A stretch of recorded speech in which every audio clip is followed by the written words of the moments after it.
right. Merry Christmas, Will. It's good to see you, brother. Christmas week. And Merry our Christmas to you episode. too. Thank you, sir. Thank you. I think we're airing this episode the day after Christmas. So we're recording a little early, but I thought it might be nice for us to do an episode a little shorter and a little more personal. So we got this episode called "All I Want for Christmas," and so the question, Will, is think of maybe the best Christmas experience you ever had, whether it was as a kid or now that you're a parent, right? You've had now your a couple of Christmases under your belt as a new parent. Yeah. And what was it that made that Christmas so memorable? So, start it out and think of that Christmas that really stands out for you. And maybe you've got more than one, but try to pick one. Yeah, I mean, it's hard to remember, over the years because it kind of blurs after a while. But I know there was one year that it just felt like an amazing year of gifts. It was a showering. I just felt like it was every cool thing that I could have asked for and didn't even know that I wanted. I think I had gotten an iPod mini and a PSP, which was amazing. Like, it was just I remember wanting that so bad, and like being in the city with my dad, and it was on display in Toys R Us, in the big Toys R Us in the city. So that was I remember being so overjoyed that Christmas. Another Christmas, again, another PlayStation product, PlayStation 3, and a Gibson Sunburst electric guitar. So my parents definitely went a little above and beyond. They always did. They always went really above and beyond. But those two Christmases were the two that stuck out in my mind, because I remember they were the last Christmas, or the last Christmases that I think back to and remember, like, I had that joyful, like, feeling in me that didn't want to leave, and it was just like this, like, kind of magical, memorable, like, this is the best thing ever, kind of like, it was just, it was the last two that I really remember thinking back and be like, oh yeah, I can recall that feeling, because I think after those years, I started to sort of, like, I guess really in reality it was grow up. But it was just, as I got older, it was like Christmas was still very nice and I still look forward to it, but for other reasons. And so those were the last that I remember getting that kind of like childhood joy and childhood. How old do you think you were those years? Guesstimate how old you were. So the PSP and the iPod mini, I must have been 12. Okay. Maybe 12. Yeah. And then I think that's the going PlayStation back for you kids, that iPod mini, you might not know what that is, but you can Google it. It's an antique store. The iPod mini. I had it in gray. There was a few different colors. It was like gold, pink, gray, green, and blue. It was a black and white screen, monochrome. It held, I don't remember how many songs, but I loaded it up with Linkin Park. It was the coolest thing I ever got. And the PSP, the PlayStation Portable, that's a classic 2000. I think this must have been 2006 or 2007. Okay. But yeah, so and I just remembered it was the coolest thing. It was again the feeling, those joyful feelings of like, oh yeah. It's kind of what if I go back to, I keep bringing Disney up, but it's the same thing. Like, I think about like going to Disney as a kid and that feeling and anticipation of going, and then you finally like kind of get older, you grow up a little bit, you look forward to it for different reasons.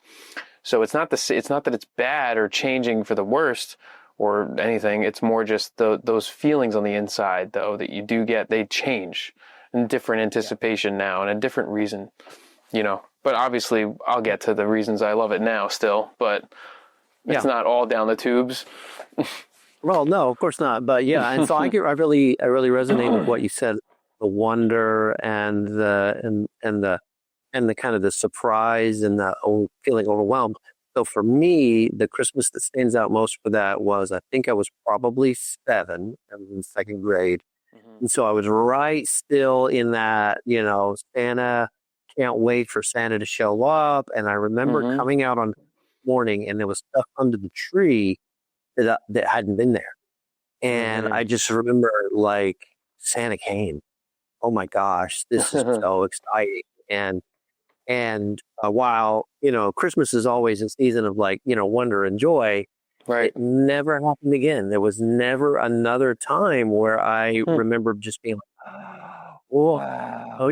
and I think I became cynical maybe a little earlier than some, but it wasn't so much Christmas wasn't special or I wasn't excited about it, but I never Right. had that experience again. In fact, I had a lot of experiences of just kind of disillusionment. And I think for me, so what I want us to do now is I want us to see if we can kind of say what's the story behind why that was so special. Like why are Hmm. those memories stand out? And for me, the story was I wanted there to be this mysterious surprise. Like, how did you know?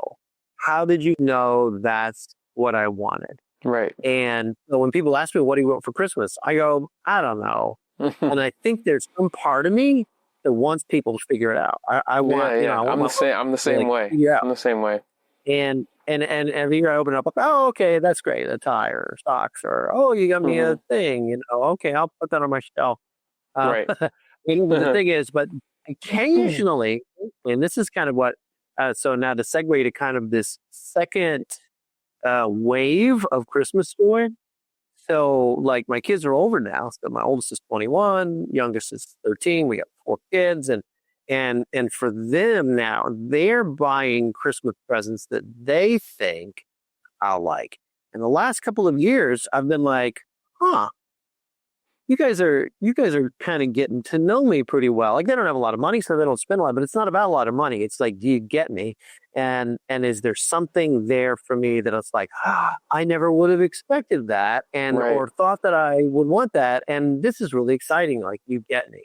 And Yeah. and so I think that's for me what I want for Christmas is in a general sense, like to be known, right? For Yes. people to Yes. know me and to get me, and then to say, I know exactly what he will love, even though has no idea, that it's out there or whatever. So, Right. how Or about it's you, brother? like Michael Scott says in The Office.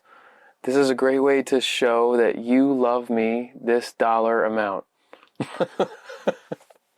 It's so true. Because I think now, Christmas for me now, I'm more into the gift giving.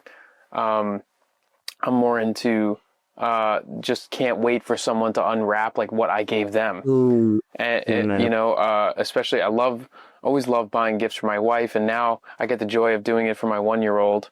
I mean, Yeah. that's something else. I mean, she probably won't remember this Christmas, but that's okay. I will.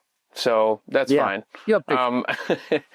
Um, no, it's something that like has gradually shifted over time to where like, okay, that joyful feeling inside of the surprise or that kind of like, oh my gosh, I didn't even know I wanted this. And how did you know that kind of thing? As that has shifted away, now I'm looking at Christmas as, wow, this is going to be a really wonderful time because I'm going to get to show my love to other people. This dollar amount, just kidding, Exactly. but I'm going to get to show my love to other people and show them that I really know them. And then also, I could get surprised as well, being like, hey, you know me, and that feels good that you know me and love me, right? But obviously, this is just in the commercial aspect of Christmas, and what had gone on yesterday was all, a hope more than just the tradition part of it, and also the reflection part of just knowing that we were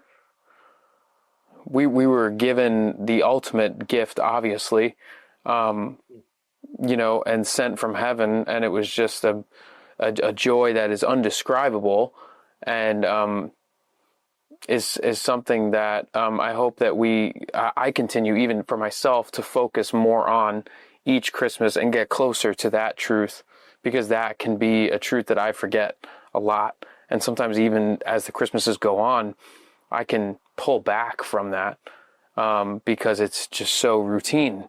And so like, oh, well, Christmas, all right, we got to go, shopping on the list. Make sure you get that. Make sure you get it for this person. And make sure you wrap this and wrap that and blah, blah, blah, blah.